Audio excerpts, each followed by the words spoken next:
I am Grace Manning. I'm 28, and I really wouldn't be where I am today if it weren't for Steps of Faith. I was born in India in 92. I was born without a leg. I have the foot, but I don't have the leg itself. And kind of in the 80s and 90s, it just was considered a curse in India if there's something wrong with your baby. It usually ends with murder. There's a very big possibility that I wouldn't be alive today. For me, I was fortunate that my birth parents put me up for adoption. And the family that adopted me, actually, I had 3 siblings that were all adopted.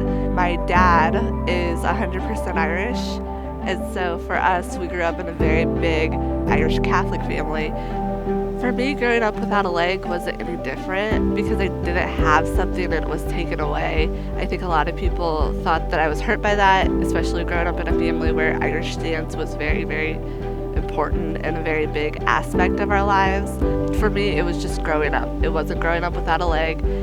When I turned 18, that's when things shifted for me. I lost health care insurance. Nobody really wants to take on the liability of someone who doesn't have a leg, so I couldn't afford it. It was just crossing my fingers and hoping for the best. And then last year, the best kind of ran out. It started with the knee. It just wasn't working. It started to lock up. It's a very scary aspect of walking, not knowing if any moment your leg is going to give out, if any moment you're going to fall face down on the ground, because there is all of those unknowns. You don't know what's going to happen. So I go in to Hanger Clinic. My prosthetician at the time, Whitney, has been so phenomenal. Whitney takes it apart. She says, okay, here's the issue. This knee is not going to work. You need a new knee.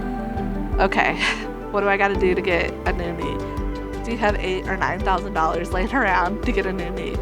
No, of course I don't have $8,000 or $9,000 laying around. I think that was one of the times that I felt that, why can I just not have 2 legs like everybody else? You know, how do you get funding for something that you need every single day? You can't take steps, you can't walk across a room, you can't live a life. And that's when it kind of hit me like, oh my gosh, I'm in a lot of trouble. I don't have the money to pay for this. I don't have the resources to pay for this.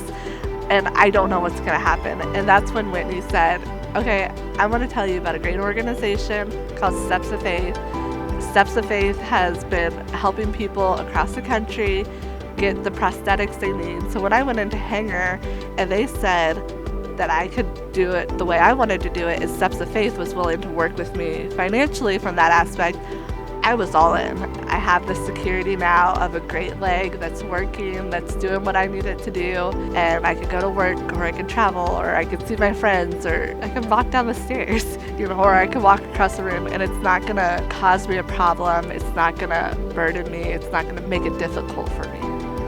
I would say that if you have the means to help somebody, people who don't have a leg, don't have an arm, they're people who are trying to get on with their lives. I'm living proof that the money that you guys donate to Steps of Faith goes right into the people that they're helping. I wouldn't be standing here today telling my story. I wouldn't have been able to get out of my house today if it weren't for Steps of Faith helping me get the leg I needed to walk.